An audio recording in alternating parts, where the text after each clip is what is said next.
Behind the Counter is sponsored by Hover.com. Domain names made simple. Go to gfq.hover.com and get 10% off your entire purchase.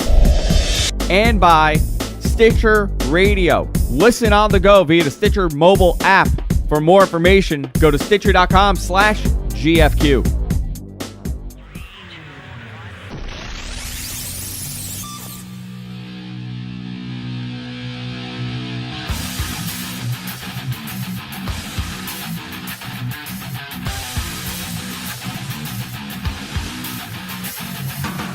All right, hello, and welcome once again to another episode of Behind the Counter. I am your host, Rich Stambolian, and with me, as always, the man who was the influence for the movie Real Steel, John Adler. It's Steel Real, bro. They took the copyright from you, right? Mm-hmm. It was Steel Real. I can't work with it anymore. About a group of street kids that just stole a bunch of stuff from robots. Yeah, they were basically cardboard robots running around trying to fight crime, and they all get shot and murdered by Latinos. It sounded better in my head. It works. Yeah. It still works. I guess. That movie sucks. I didn't see it. It sucks. I don't know who. It was like actually good reviews coming out. Like, wow, it was really good. I think because there was no expectation for it. It being a Rock'em Sock'em Robots movie. Yeah. And I was like, oh, you know what? I'll watch it. I sat down to watch it, and Real Steel really stole a good 2.5 hours of my time. And yes, it's 2.5 hours long.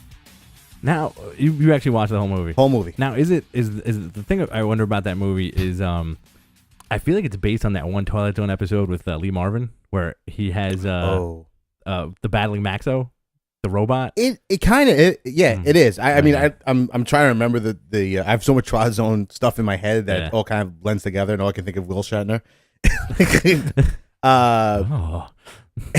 That's not the way I think of him. That's smart.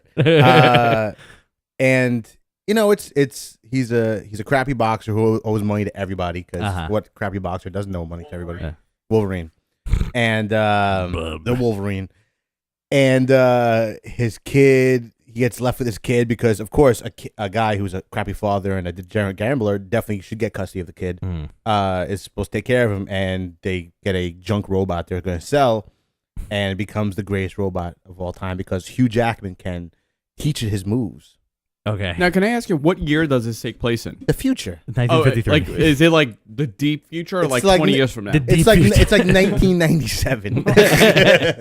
It's the future. It's like, you know, in Mega Man, like 20XX or whatever. Yeah. I don't remember what year they actually have it in, but it's the future, the point where there is no other sport except for robots. Roboboxing. Wow. Which I don't understand because it seems pretty established. And at one point, Hugh Jackman was a championship boxer. So he lived, I guess, to we saw the advent of pagers and cell phones in our lifetime. So I guess he was able to see the advent of his career dying and becoming a degenerate gambler and watching robots and training robots at the same time too, and know enough about it. It sounds ridiculous. What a piece of shit! What an absolute piece of garbage. I will judge you for owning that movie, Rich. He owns the movie. Wow. I'm sorry. Do you own it in Blu-ray? Of course he does. Shit rocks on Blu-ray. You know what? Everything rocks on Blu-ray. It's true. Especially when you peel your eyelids back and you watch the Blu-ray. They need a new, you know how Memorex had the guy on the couch? Yeah. Blu-ray needs something like that. They need the alien from Abyss to come out of the screen and envelop you in water. Blu-ray.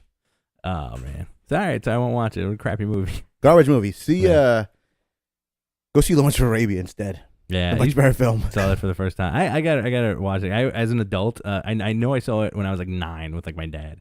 But so amazing. I saw a remastered copy. Oh yeah, and it's gorgeous. And what a bloody friggin' movie. Mm-hmm. And we're just talking about old movies. I saw The Third Man for the first time with Orson Welles. Okay, he's Harry Lime. Okay, bad dude in post-war Vienna. Okay, I saw Casablanca for the first time. Oh, Casablanca. Never saw it. Yeah, I saw Woman in the Window, Fritz Lang, Edward G. Robinson movie. Very nice. It's on Netflix. Check it out. It's a good movie, good twist. Yeah, he's a weird dude. He looks like a Dick Tracy villain, like clam mouth. He does, man. He does. And he's shaped like a potato. Yeah, yeah. I don't know how women were attracted. Ladies, call in. Old ladies. Old ladies. Did you find Edward G. Robinson attractive? Really old ladies who also read comics and tune into the show. Please. Tune in. My favorite Edward G. Robinson was him and you know what? No, I'm wrong. I'm completely wrong. I was thinking of him, different actor. Guy? The other guy. What's his name? In White Heat. Who was in Public Enemy #1. What do you call it? The guy who's in The Raven with Vincent Price. Oh, I don't remember. This guy. All I know is Peter Lorre needs to. Peter Lorre. That's what I'm thinking of. Peter Lorre is amazing. Yeah. That dude is ridiculous. That's what I'm thinking of. His 5 minutes in Casablanca really steals it. Hello. Yes. I am an unidentified European. So some good films. Very good films. Very cool. I'm glad I'm living vicariously through you with the movie watching. I know you don't watch enough. I don't. You know what I've been doing a lot lately. And this is like I told Tony about this, and he was like, "It's really weird." Saturday night, I got it in my head where I was like, "I'm gonna start watching Cheers," and I tossed it out there to the girlfriend. I was like, "Do you feel like watching Cheers a little bit?" And the whole thing is that Cheers apparently has the greatest television pilot ever, right? It's on Netflix. 275 episodes. Watched it, and I was like, let's do it every day. Like, we'll be coming home late every day this week, and just watching like 3 episodes of Cheers before we go to bed. It's fantastic. It's good. It's so good. You finished Breaking Bad? No, not yet. Why don't you just stick to one thing? Yeah, I'm watching like for every 3 episodes of Cheers, I'm watching 1 episode of Breaking Bad. I'm almost done with the first season. By the way, I want to say The Wonder Years, amazing. It's on Netflix. I've been watching. I know. I learned how to masturbate because of that show. It wasn't that movie with Monkey Shines? Nick Swartzen. The Wizard? The one that just came out with Bucky Larson. No, I didn't see it. I think you say Monkey Shines. No, not at all. Before we get going, we want to give our heartfelt condolences to the Kubert family. Joe Kubert, legendary comic book artist, passed away this week. Surprisingly to me, because he was still doing awesome work on. Yeah, he's Night still Owl. working. Yeah. He passed away at 85 years old. Francisco Francavilla and a bunch of artists did a really beautiful tribute to him. Andrew, if you could punch that piece up real quick, it's the Joe Kubert tribute from Francavilla. Awesome piece. Best remembered for Sergeant Rock and Hawkman. So our hats off. Rest in peace, Joe Kubert. No, it's funny though. Which is not to make light of the situation, but I told someone I work with about it, and I'm like, "Oh, do you hear about Joe Kubert?" And he's like, "You know what? I thought he was dead already." Okay, that's terrible. But that is terrible. He's kind of out of touch with the scene these days. But I love. I mean, that dude could still work it. And he's really doing great work on Night Owl, a book I thought I was going to hate, and really grew to love. Ended up loving it. All those books are great. Yeah, we're gonna end up talking about one of them later on today, but or all of them. So, how you been? I'm very sore. I'm a little tired. John gets pumped up very much right now, by the way. I don't know if you guys know this. This guy has been hitting the gym hard. Yeah, I'm at the gym a lot. It's my church right now. I don't believe in God, but I believe in the church of steel. I've been listening to a lot of I told you I've been listening to a lot. Like I actually Googled like the best heavy music. I went down the list, and there was a lot of Pentagram. Yeah. Awesome doom metal. A lot of doom metal. A lot of like the roots of like stoner rock and doom metal and like there's one I never heard of and I love them. See if I have it. The lead singer is Handsome Dick Manitoba. I forgot the name of the group, but they're amazing. They do like a lot of covers. They do like a cover of like California Girls and like nice weird stuff like Summertime Blues, but they're awesome. They're awesome group. Really cool. It's good for the steady pump. Yeah, but I still, you know what? I still don't have something like you played me Mad Balls. Like that doesn't get me pumped up. Like I see people that are probably listening to that. Yeah. And you just see that like that going, like, an aneurysm. And I put 3 more plates on this. I don't have that. I don't do that type of pump. I don't do that type of like where like you're gonna die. I do like the healthy, very regimented. Like I feel bad if I skip a type of one of the workouts. You need the zone pump. That's why the doom metal's good, man. You should check out 2 bands before we go into the comics. Saint Vitus. Which one? Saint Vitus and Acid King. Acid King is a little more modern, but it's a chick singer, and they're like an awesome stoner metal band. I like the stoner rock. You'd probably really dig them. Before we go into the comics, also let me talk about the pump a little bit more. I went to the gym the other day, and I notice when I go to the gym, I'm very close to like completely going Charles Bronson that place and killing somebody. What gym do you go to? I go to a gym. Okay. Is it like in Queens or it's on Nassau County. Okay. We don't need people trying to find John at the gym. Especially when I want to try and kill somebody there. Yeah. I thought you were gonna say like Powerhouse. No. It's not that type of place. Rich is a play dater. I to a degree I am also. I don't want to blow anything though. Yeah. But I came to the gym around like 3:00 and there's all these kids running around. Oh yeah. Like I said, kids like 13, Like 14. 50, yeah. Young kids came out of like school just now, and there's weights everywhere. Yeah. Like the entire weight rack is on the floor, and then I'm like, all I can do is stare at the weights. Yeah. And I'm looking at them, looking at the weights, looking at them, looking at the weights, and I'm just when I'm about to say something, they all walk out. And I thought they're gonna go clean it up. Nope. No. Nah. And then when the personal trainers come in and loses his shit. Was it Goliath? No, it was it was one of the other guys, the big guy, but he's like young dude, beard. He's always there, and he just like someone trying to do like 225-pound squats. I'm like, nah. It's like those kids never come back here again, and like they don't, and still doesn't clean up. Yeah. No one cleans up the shit. Goliath cleans it in the morning, and I always hear him complain about it because he's like nobody does their job around here. Yeah, there's a lot of bitching and moaning about everyone's job. Yeah. I'm making the mistake of turning my headphones off once in a while and listening to people gripe. Oh, don't want and that. I watch these. I listen to this couple because there's like only 3 of us in there, and they were talking about like I turned them off for 1 second, and I hear the woman talk. It's like, no, I can't bring my kids anywhere because my husband thinks I'm gonna kidnap them. I'm like, you know what? I'm not gonna listen to this shit anymore. Back to the pump. Back to the pump. Yeah, it's always like I always try to be respectful about the loud stuff because I can listen to my music on like full blast. Me too. I'll be fine. I don't concern myself with that though. But I always try to be considerate, and like it without fail, it's like even if I lower it just like so nobody could hear it, I'll always hear the lady next to me like on the treadmill, just like on her cell phone, who's not getting a workout, who's just like walking, like like let me tell you about this guy, and then this guy was here, and then that guy showed up. There was a woman who was like the one weight rack that has like little baby weights on, the women.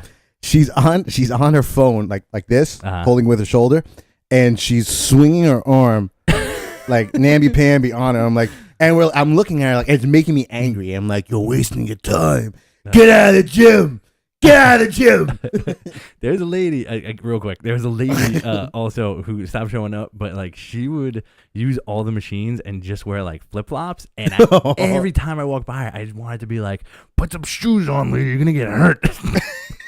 Drop stuff on you. Yeah, that type of stuff. Like of the guys who work out in the khakis and like the like the total like. There was one dude who came in like wearing khaki shorts and a wife beater, and he just had like he was shaped like Moe from The Simpsons. Hey, and he's working out, and I'm like kind of looking at him like a little weird, and he left and changed his shirt. All right, he knew. The guys show up in like polo shirts and khaki pants. The polo shirt drives me nuts. Also, people who work out in polo shirts need to be shot in the back of the head. It's pretty ridiculous. Anyway, the weirdest. Let's talk about Pump Hour. The weirdest place to talk about working out is a comic book shop. Listen, guys, we're gonna come to Comic-Con jacked up like Road Warriors. We're gonna dress like the Road Warriors too. I mean, I just touched the mic with my tongue. What a push. What a pump. What a pump. What a push. A lot of plans. Pencil neck geeks. So, all right, comics, man. A little slower news week this week. Slower news week, but they've made a lot of announcements about the Marvel Now. I wish I was more prepared. Marvel Now. Let's take a look at the news feed. We kind of found out the entire run of who's doing what for Marvel Now. There's no real surprises. Yeah. Matt Fraction's taking over the Fantastic Four family. Beautiful. Really pleased with, I believe Mark Bagley is doing the regular Fantastic Four book. FF is going to be Matt Fraction and the wonderful Mike Allred on a regular book. Beautiful. Basically looks like it's the sequel to Ecstatics. We have on that team Scott Lang Ant-Man, regular Green She-Hulk, Medusa, okay, and a one-night stand of Human Torch, who he says you should be on the team, puts her in the Thing robot suit, and her name is Miss Thing. You know what? Do you think they like, because Howard is such a great artist and like kind of like a big name, you know, like he's very extremely one of the most reputable dudes in comicdom. You think they were like, what do you want to do? And he's like, well, here's my idea. Crazy. Yeah. Well, I think he is such an idea guy, and his stuff is usually off the wall. Like if you read Ecstatics or X-Force that he did with Peter Milligan, you know, like, do you think a guy named Anarchist who can shoot corrosive sweat out of his body is a good idea? Probably not. Yeah. But it works out. It's a great human interest story. Yeah. We got some other stuff. They spoiled the look of the Joker. Kind of. Well, they try to play it down. Basically, the solicits for DC's November month, because that's, November is a month, gave it away that they're doing this big Joker crossover, and they actually show what Joker's going to look like. That's going to be unveiled next month in the regular Batman title. Well, he is in that one teaser, like it looks like because his face is still off his head. Yeah. He's like a belt around his forehead, and he's got like two like prongs like sticking his smile behind his ears. Yeah. But Capullo, like Leatherface. Yeah, like Leatherface. But Capullo came out and said like, look, whatever they showed you, I'm not showing anybody my sketches until the book comes out. You know. Yeah. And he was just like, his quote was something along the lines of, we're gonna do what we do best, destroy. Yeah, and he basically is like this, don't worry about those little schmucks. Wait till I draw him. Then you'll know what's going on. Capullo, man, you gotta hand it to him. Guy knows what he's doing. And now, and I'm just looking at Bleeding Cool right now, and now Jock has shown his picture of the Joker. Yeah. He just tweeted it. So I guess the cat's out of the bag. Lots of stitches, lots of cool stuff. All right. Well, whatever. It's Joker. Snyder's gonna handle it, so that's A-okay in my book. Yeah. What else happened? What else happened? A lot of the solicits came out for Marvel, and that's like the big guessing game for the most part. Yeah. Of where they're going after Avengers vs. X-Men. Basically, the Incredible Hulk is becoming the Indestructible Hulk. Yeah. Where he's going to work for S.H.I.E.L.D. and become a weapon of mass destruction. Cool. He's got a little robot thing that follows him around, and Banner's going to work as a scientist, which is very different from what's going on in the book right now. We've got a bunch of cancellations. Avengers Academy is going to end at number 39. Here's a good thing. There was some interesting stuff going on with Marvel and Fox. Marvel was basically saying to Fox, because Fox has the Fantastic Four stuff under the belt and Daredevil. So the contract for Daredevil is about to run out. And basically what Marvel was saying, like, listen, you've got Galactus, you've got Silver Surfer. We're going to let you have Daredevil for next to nothing if you give us back Galactus and Silver Surfer so we can use it in Avengers and Guardians of the Galaxy. And like, no. Not going to happen. Why do they have Galactus and Silver Surfer? Because they show up in Fantastic Four. Yeah, they're still under that banner. So Fox turned them down and said, no, we're not going to do it. And basically Marvel said, screw you, you can have Daredevil back. Yeah. But what's happening is, if you follow a lot of the movie news like I do, aside from just the comic book stuff, Fox is in dire straits. They're not doing good. Almost every single big movie they have had greenlight has been trash. So now they're pretty much going to be filing for bankruptcy, their entire film department. Yeah. So Daredevil is not happening, and more than likely will revert back to Marvel. And if they wait long enough, we're going to get the idea of they're going to get probably back Fantastic Four and.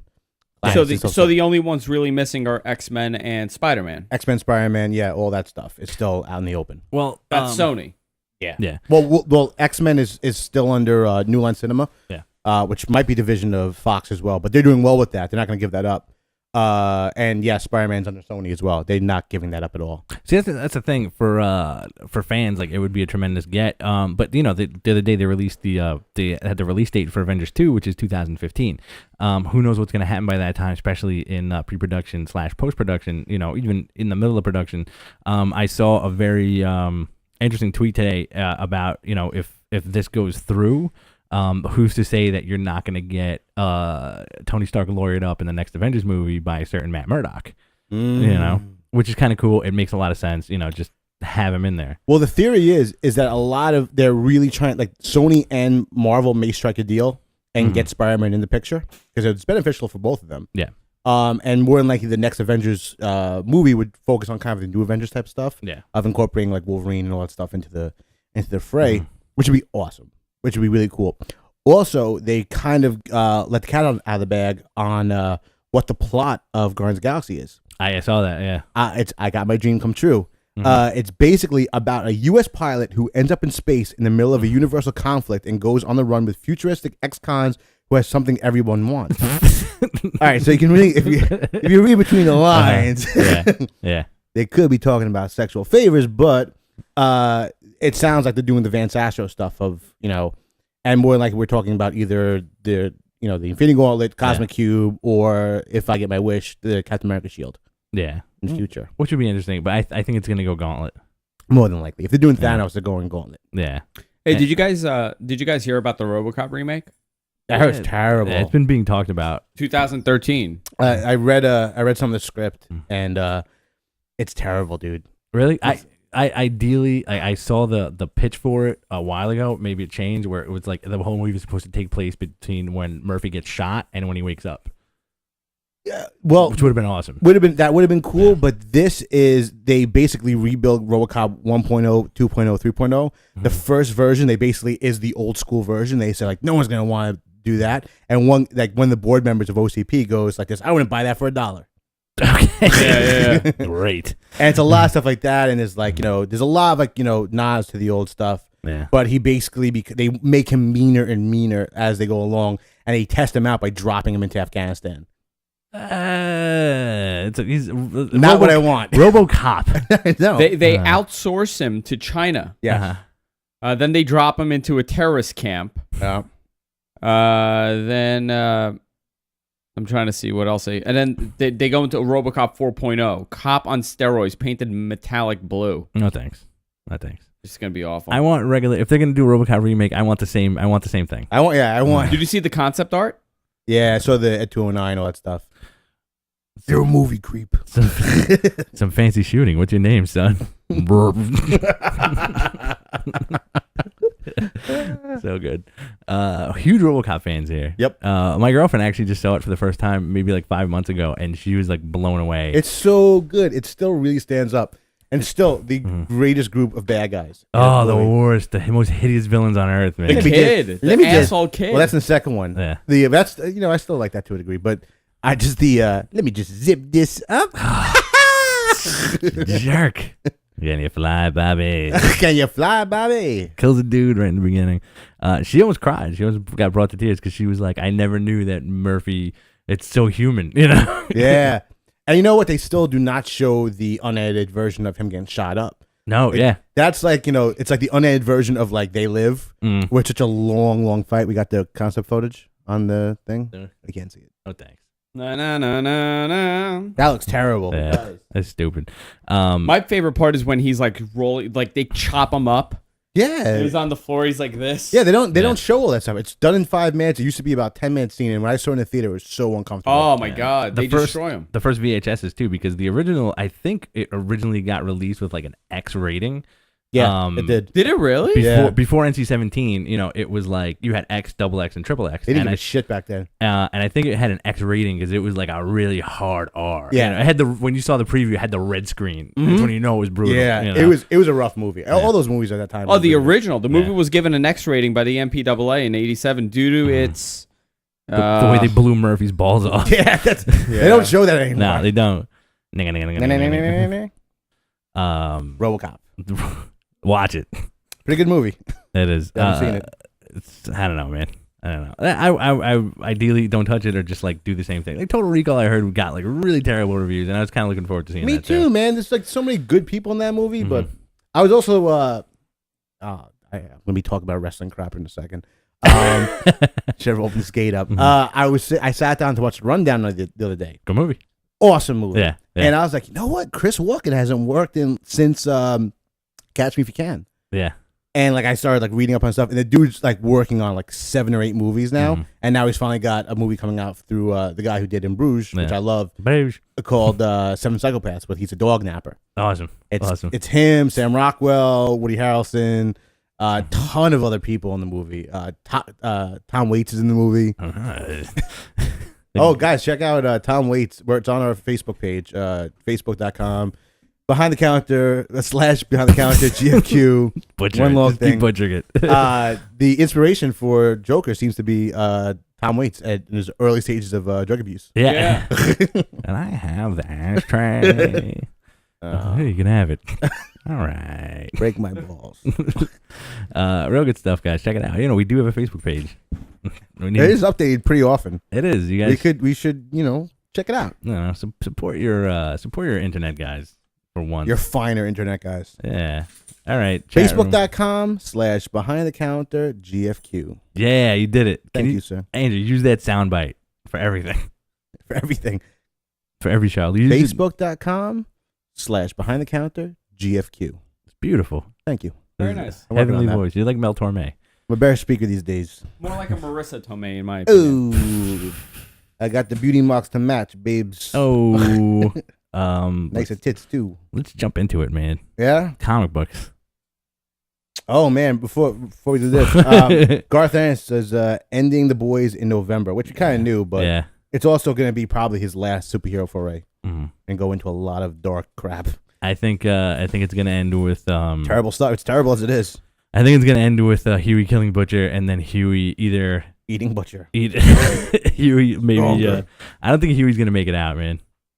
Yeah, I don't think so. I think no one's walking away from that book. Honestly, I think the ending is going to be Huey dying and Butcher blowing his brains out. Could be. Yeah. I mean, he's wiping out everything. That book is so brutal now. It's become such a different book. Oh my god, it has. It's we haven't had enough time to. We're gonna. I was talking to one of our guys the other day about how we should go into. We've done it before, but we should do a more in-depth look of books that we've read that have an incredibly tight beginning and end. Yeah. Like Preacher and all that stuff, and just focus on a few of the ones that we never talked about. Yeah. And Boys, by then, maybe we'll be wrapped up and talk about that. I think you're right. I think you're definitely right about that. Just like full runs. Yeah. Why the Last Man, Ex Machina. Yeah. I think we wanted to do it at one point. We never really. Yeah. Because we've focused on a lot of that. Like, we've always talked about Preacher, but I think we should do something like that. Just big runs. Yeah. Yeah.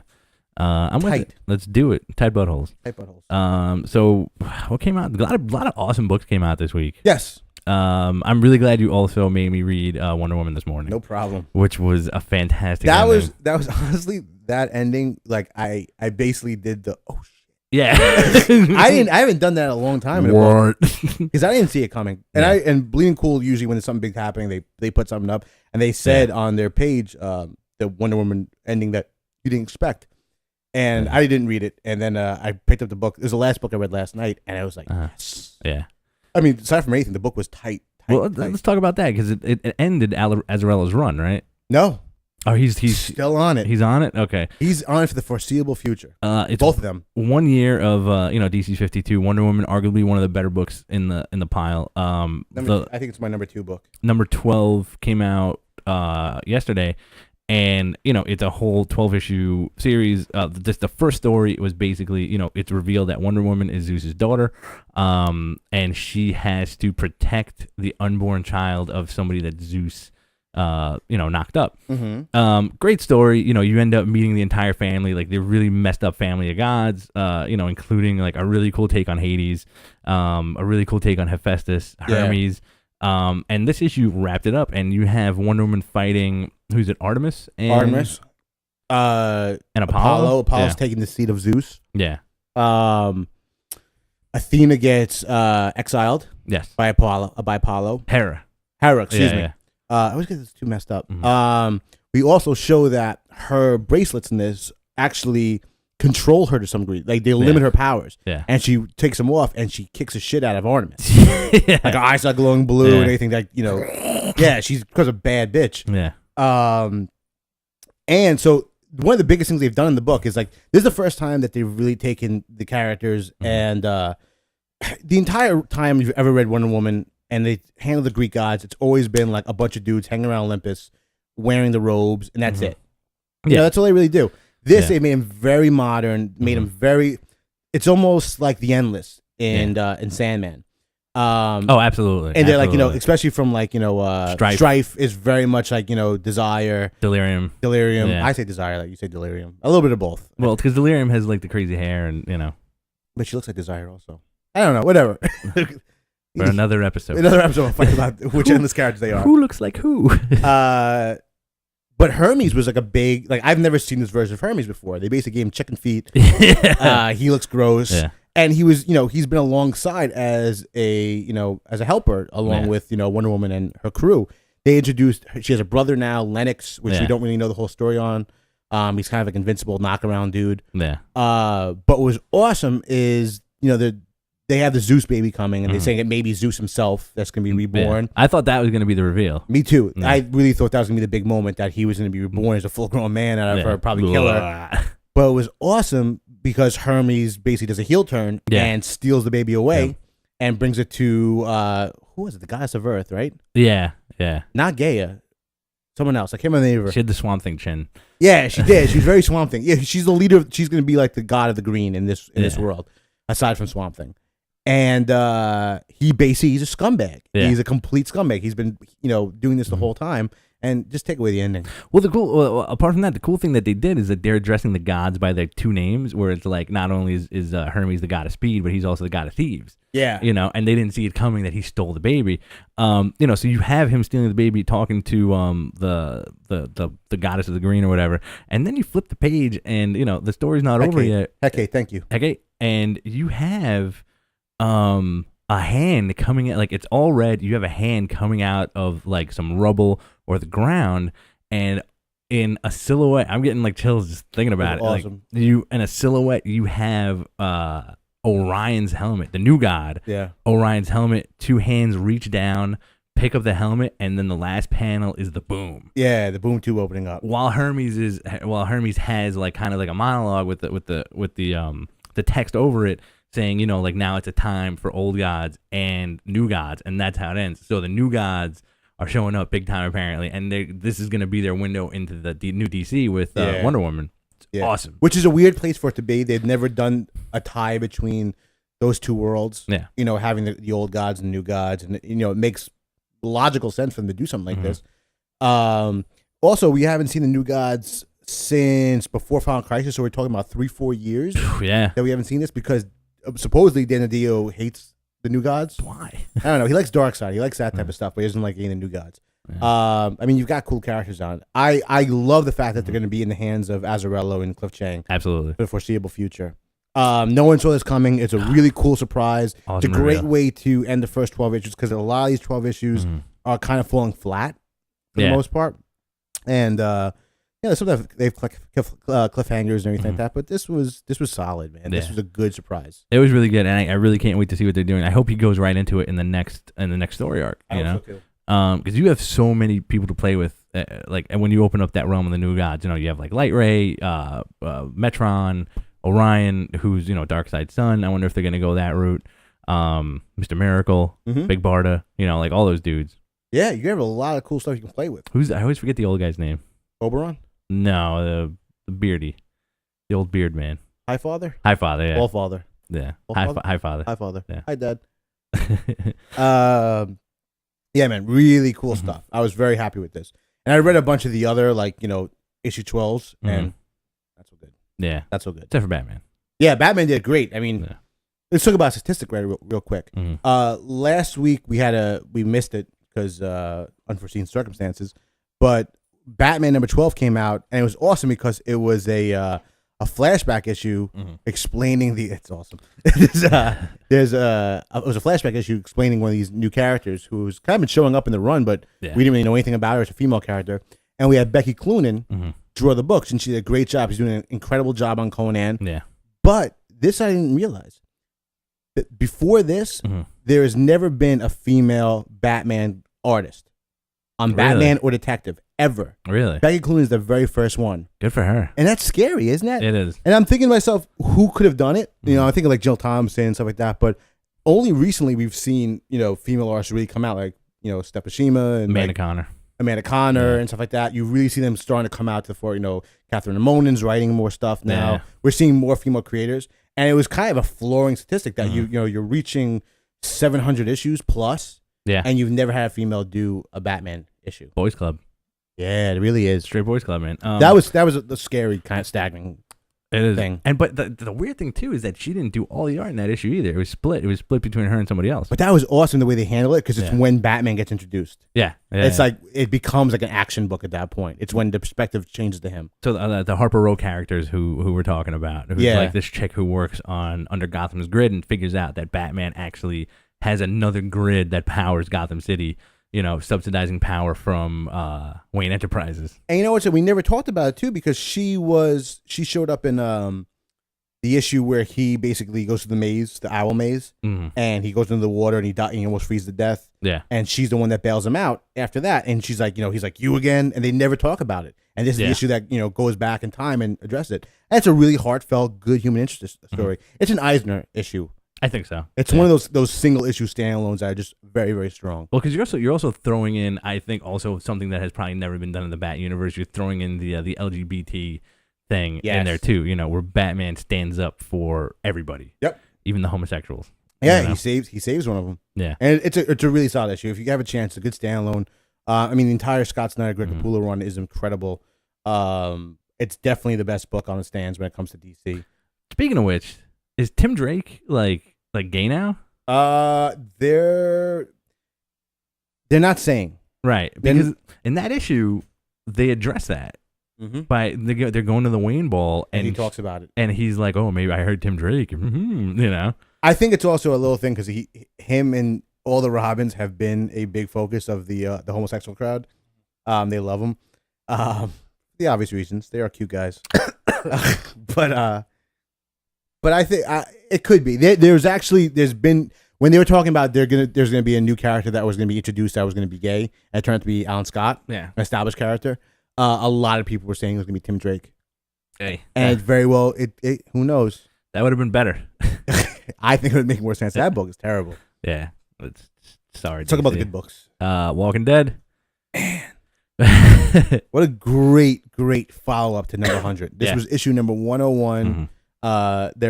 It picks up right from the last issue. Yeah. Glenn got his head caved in. Oh my god. And basically this entire team was emotionally raped. Yeah. And this is the immediate fallout. We've got Maggie, Glenn's significant other, flipping out on Rick because he didn't save her. Can't save Glenn. Yeah. Carl putting a gun on her. Great Carl moment. Oh, I should have sent that image over too. Yeah. That one panel with he put her arm around I can never remember her Sophia. name. Sophia, thank you. I put her arm around Sophia, the other little kid in the book. And she's like, is this the way what was the line? I wish I see if I can pull it up. I think she was like, are they dying because of me? And he was like, no. It's just the way it is. Yeah.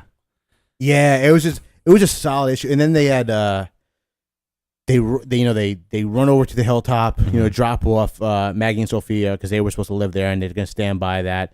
And it's great because this really brings them back to square one in the terms of for the longest time, Rick has been the badass. Yeah. This has kind of been the unbeatable team for so long. And Maggie says to Rick, you're going to get back, get him back, you're going to go after Negan, the bad guy. And he's like, we'll do everything we can. And you don't even know as a reader if it's possible. I mean, this dude's got an entire army behind him, and this is the first time that anyone's actually seen Negan. Yeah. This guy's the Hilltop team with Jesus, they actually thought it may have been just a myth. Like it's a bunch of people who just made up this Negan guy. Yeah, yeah. But he's this big Henry Rollins dude with a baseball bat. It's a good way to put it. They said that he's based on Henry Rollins. Wow. Okay. And then they go back to their crew, and they see the entire place is decimated around the gates with people because they were about to launch an attack. Yeah. And the last issue ended, and thankfully Andrea and her team held it back, killed everybody, and repelled them, and captured the guy. Yeah, and captured the burn face guy. Yeah, the Jonah Hex Two-Face. character. Yeah. I really dug this issue. Ever since 100 was amazing. But when Kirkman came out and said the big deal is going to be issue 106, that's what I really want to sink my teeth into. And this is like you said, amazing follow-up issue, and it cracks the armor big time. Especially with Rick, because in that Negan monologue, which I feel like was from Kirkman also, who was like, "You're invincible. I can't do anything to you right now, but I can do this." And it brought him down to another a fearful level of when kind of like the book took off, like right when the governor stuff happened. Yeah. You know? And don't think that because they're beyond a milestone issue at this point, they've crossed that milestone, that there still can't be huge moments. Yeah. Like when he's talking about 105, 106, that's like the real milestone for him. Yeah. I think he's talking about even more losses. I think we have yet to see a bottom for this storyline. Oh, forget it, man. I think they have a long way to go. This was a great, like, it could have been a filler issue. It did not feel like that at all. It felt like you were moving the story, progressively. You really saw the impact of something like this, because Glenn was really the good dude who was not corrupted by this world yet. Mm-hmm. He was doing his best to maintain a family, to be the good husband, to be the good person that people can lean on. He was doing his thing. He was about to leave the group, and this is what happens. The world, bites you back in the ass and caves your head in. And like I've said over and over again, the worst part of this is that Negan, being the monster that he is, that they also bring in the threat, like the governor did, of like horrible rape, emotional attacks. Oh my God! Yeah. Like you have the cusp of, he threatened to rape Rick's mouth for the most part, which is horrifying, and that's the real world. Like the scariest thing when I grew up was watching Deliverance. Oh my God, that was horrifying. Watching American Me, like man rape is a really scary thing, especially in the wasteland. Yeah, and this is a reality that that Rick and his people are gonna have to deal with. Zombies, cool. Oh man, just imagine they rape Carl. Oh my God, forget. I don't think. You know what? I don't think they're gonna go that route. But you never know. You never know. This is the guy that runs the company. That is this. No matter what content they have in there, it still sells a ridiculous amount of comics. It's also the 100 issues in too. The beautiful part about this book is that there's so much speculation with every single issue that comes out. Like, oh, maybe this is gonna happen. You can write a million stories based on the 100 issues so far, And Kirkman, the beautiful thing about that too is that Kirkman is so good with not letting spoilers out. Yeah, there's no leaks in the Walking Dead camp. Nope. Kaiser drum. Even their solicitations give very, very little about. Yeah. They more than likely he'll mislead you than anything. You'll see a cover coming out 2 or 3 months from now. It really kind of will mislead you to some point. Well, like the whole Lucille thing. Yeah, when the last teases that they had for Walking Dead 100 was Lucille's coming. Yeah, so people were like, "Oh my God!" Like, does that mean there's a new character coming in that's going to take over the point of Rick? Nope, it was a baseball bat with a barbed wire around it. Yeah, really brutal stuff, and also they're doing it right too, as far as the solicits go, because I still don't understand why Marvel and DC, arguably the two biggest selling comic book manufacturers of all time, will drop the nod to the New York Times and say, like, this is the issue where Captain America dies. This is the issue where so-and-so dies. So stupid. Well, they want more people buying the issue, but don't do that. Don't bite us, the regular readers, in the ass before we even pick up the issue. Yeah. Especially on Wednesday. Yeah, exactly. Early one, I can't tell you like how many times when we worked together at a comic book store and it was like the drop and like people would run into the store like, hey, I just saw on the news that so-and-so like blah, blah, blah, this happened. Batwoman's a lesbian. Captain America died. Spider-Man revealed his identity. So-and-so died. I need like 10 copies of this issue. Yeah, man. It's ridiculous.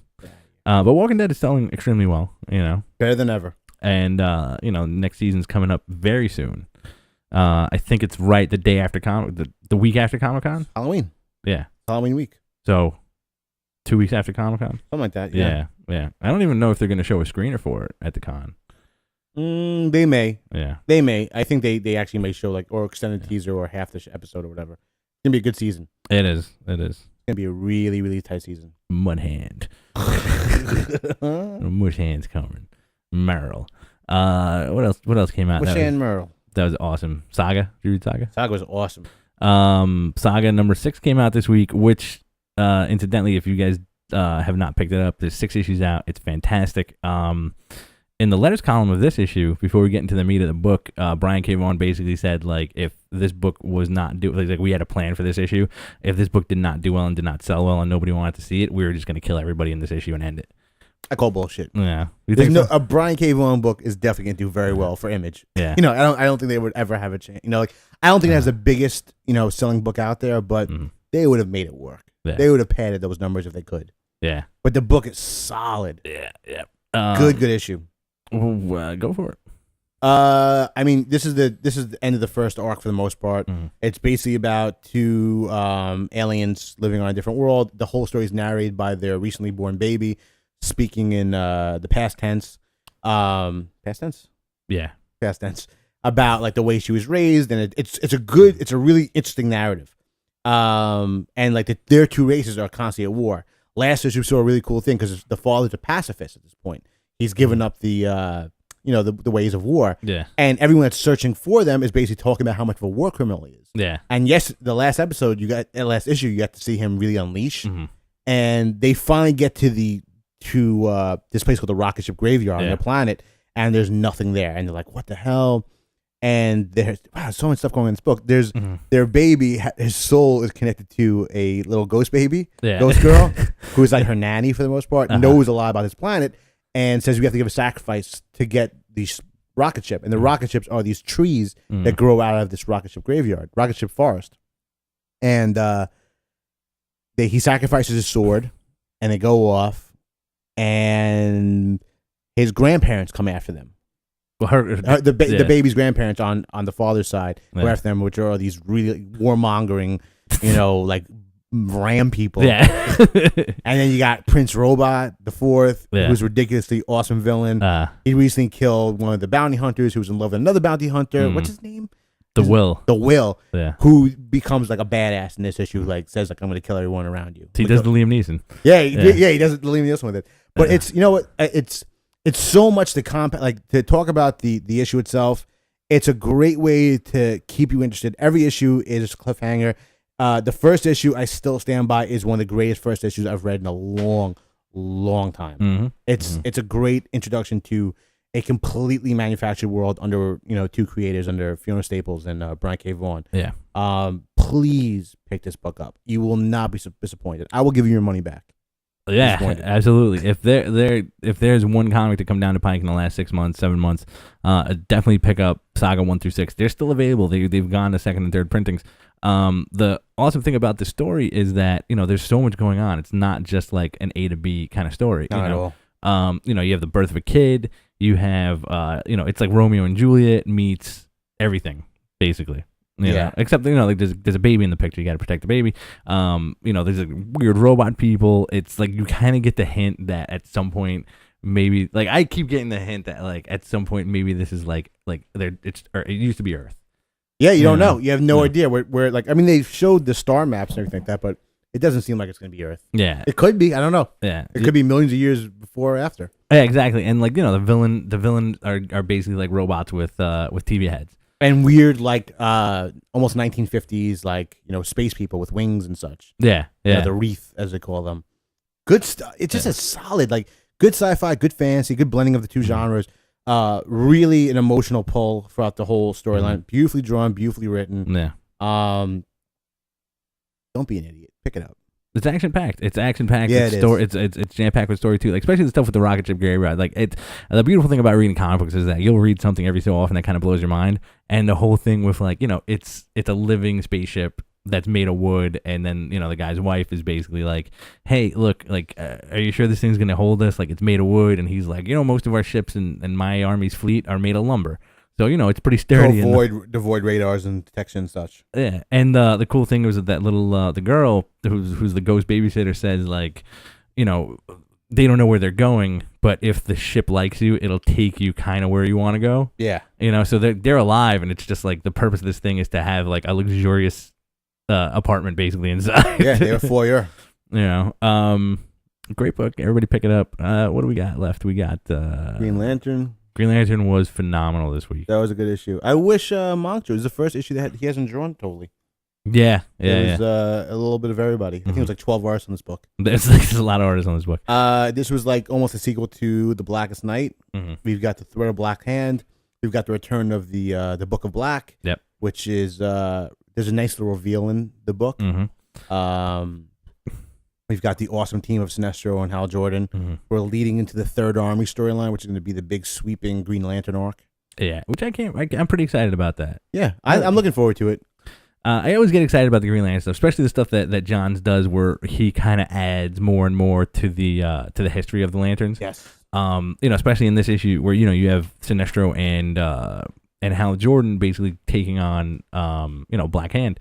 And, he's reading the Book of Black, and it's saying something about Hal Jordan, and you really don't know what he's saying. Again, I feel like this is kind of a red herring, because we addressed, I think the last time we did the show, Hal Jordan has been put through and even in modern DC continuity in 5 years, he's been Parallax, he's been brought back from the dead, he's been the Spectre, he's been depowered, and all this other crazy stuff that's happened to him. And now apparently the reveal in this one is that he will be the greatest Black Lantern who ever lived, or not, or unlived. Here's an interesting thing about it though. Mm-hmm. This is continued in Green Lantern Annual #1, it's the cover is an all black cover with the bleeding green symbol. Okay. An ode to the Death of Superman storyline. And for the foreseeable future, there's new Green Lantern being introduced. Sal. Barry. Baz. Yeah. And Hal Jordan has not been in any of the solicits for the upcoming months. Okay. And supposedly the Green Lantern Annual #1 is one of the highest reordered books. So there could be a very good chance that they're gonna make him a Black Lantern, which I think would be awesome. I think it would be awesome too. The dude has held almost every single ring out there. I think he was a Black Lantern during he was turned into a Black Lantern at one point. But I mean, the Black Lantern stuff I like the fact that they've kind of it's just Black Hand at this point. Yeah. It's gonna be an interesting story. I'm really looking forward to it. Yeah, me too. Really cool stuff too about how Sinestro destroys his Yellow Lantern also, so that you can destroy there's a lot of zombies in this book too, which is kind of neat, and it's very comic booky in the respect that they go and attack Black Hand, and Hal Jordan kills him basically, and these zombies don't attack him, and then he comes back to life, and the zombies go onto the attack, and Sinestro pulls out his yellow power battery from another dimension, and they destroy it and destroy everything around them. And Carol Ferris is also was she talking to the Guardians? I don't know who she was talking to. She was talking to somebody, and she was saying, "I haven't." Oh, she was talking to the DEO. Yes, yeah. She's talking to Bones in them. Yeah, saying I haven't powered up, and the ring's right in front of her. Bones in them. That would be a good spinoff. Bones in them. I'm looking forward to it, man. Who do you think any speculation on the Third Army? Yes, they kind of gave it away already. Okay, it's basically like Manhunters 2.0. Really? Bunch of robots. Okay, they're that's what they're showing. It's a bunch of white robot things, humanoid robots, and then Baz. Okay, with a gun. So no Alpha Lanterns. Well, they're still around. I mean, they're a big part of the Green Lantern Corps stuff, which is very middle of the road. All the other books are very middle of the road when it comes to the Green Lantern universe, which is unfortunate. Yeah. Because they were very good at one point, but they've made a bunch of really cool Alpha Lanterns. There's one dude who's a centaur, which is really cool looking. The freaking centaur with a robot body. Yeah. Who knows? I mean, who knows where they're gonna go? I mean, this. Apparently, the Guardians haven't gone through their head that robots don't work for them pretty well. No. I mean, the Manhunters murdered millions of people. Yeah. The Alpha Lanterns definitely did not work out. No. They never work out. They still employ them. They're still we need more of these guys. Bring them. Well, it's all about them trying to exert control and create an army that doesn't have any emotion, because emotion gets them in trouble. And they're scumbags. They're the worst. They're the scumbags of the universe. I want to see Mogo as one of the Third Army, like a resurrected robot Mogo. I want Alpha Lantern Mogo. That would be amazing. Big Unicron face. Yeah. We always for the past 5 months, I think we've talked about Green Lantern too, and that's kind of a testament to how good that book is, standalone as far as the Green Lantern universe goes. It really found its footing after the first few issues. Yeah. We were very hesitant in the first few because it was it kind of felt like the same thing over and over again, but we love the world building that Jeff Johns does in the Green Lantern universe. Yeah, he definitely brought it to where it was before the relaunch, and it kind of that book and Batman, they kind of do the same thing where it's we're really not paying attention to the relaunch. We're just going to kind of continue everything on. Yep. Suspend your belief even more. Just like Batman. Yeah. Suspend your belief even more, and all this stuff happened within the last 5 years, technically. Blah blah blah. Yeah.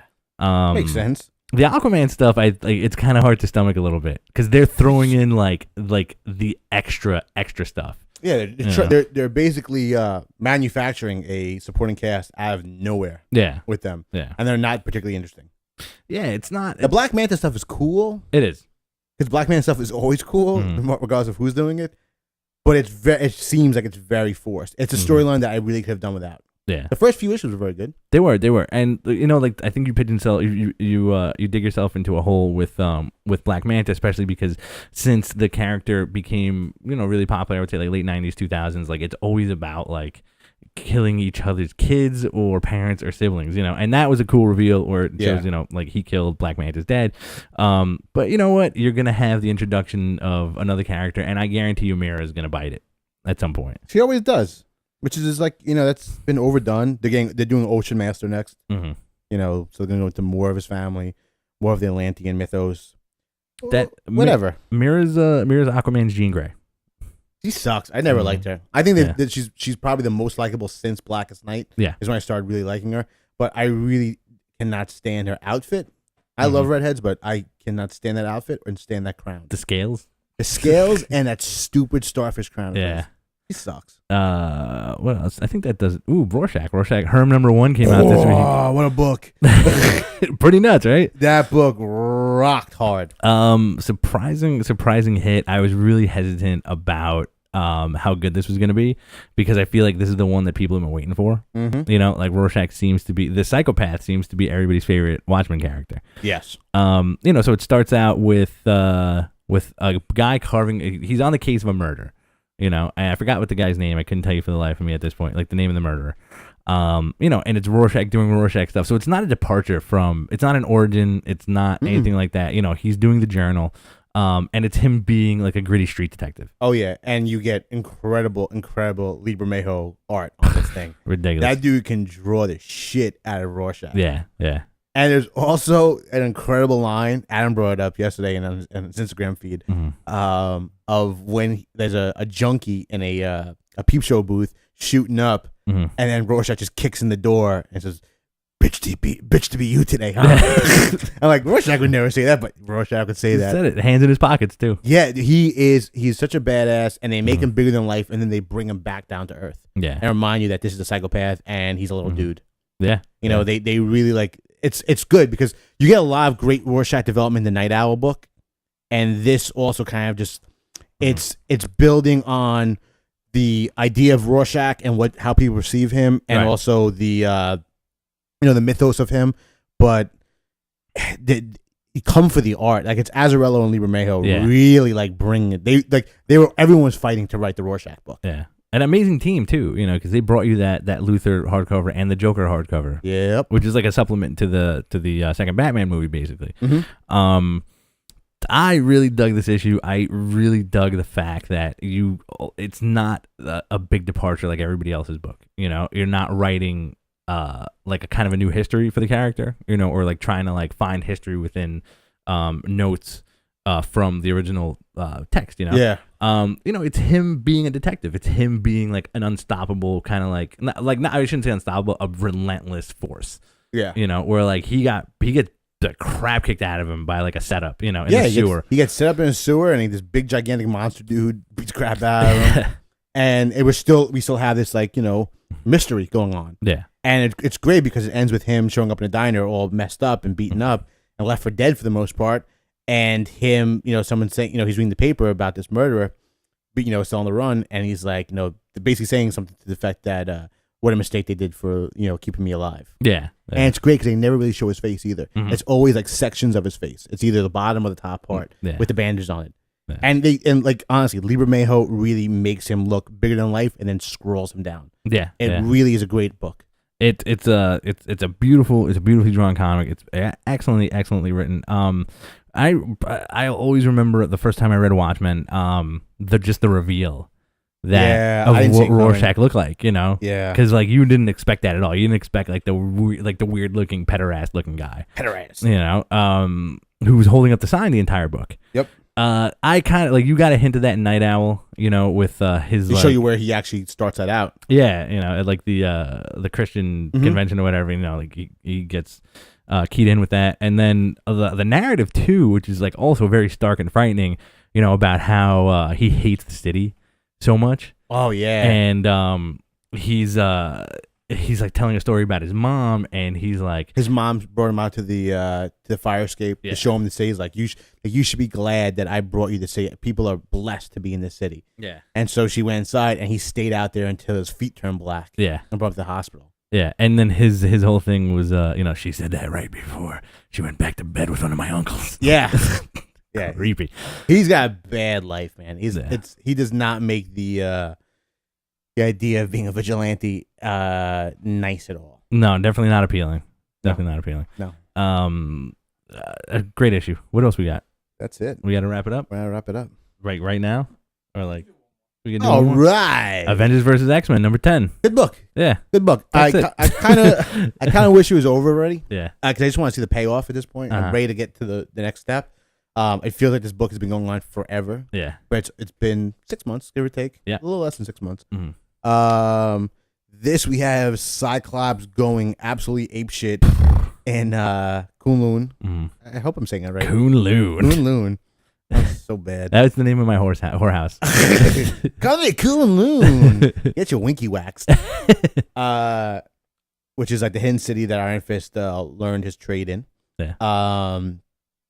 And he's Cyclops' at this point is super souped up from the Phoenix power. Yeah. Both him and Emma Frost. I read an article about this issue because someone was complaining that early on in the story they really had portions of gray on the characters. Like you could choose a side with Cyclops and his crew, the mutants or the superheroes. And this issue, it kind of really stamps home that that the X-Men, or at least the Phoenix Force, are terrible human beings. They're corrupted. Yeah, they're completely corrupted. Yeah. And he was saying like, oh, this is like bad guys and good guys. And it's not, and he was like saying this is like the failure of the story. Mm-hmm. And I'm not going to say who wrote this, but the fact of the matter is that anytime the Phoenix Force is introduced, you know who the bad guy is. Yeah. No one ever worked like, you know what, I'm doing great with the Phoenix Force. It's a corrupting force. Yeah. You got some great Professor X stuff in this. Oh, awesome! You've got great Hope stuff in this. Yeah. Really, really solid in terms of bringing the next issue. And it looks like we're leading up to Cyclops possibly murdering Emma Frost. I think so. I think he's gonna kill her, and Cyclops has got to die. So. Yeah, I don't think they can end this storyline without Cyclops and Emma Frost biting it. Yeah, or she's gonna die. Well, ants in her mouth. Yeah. That will be returning next week, by the way. All right.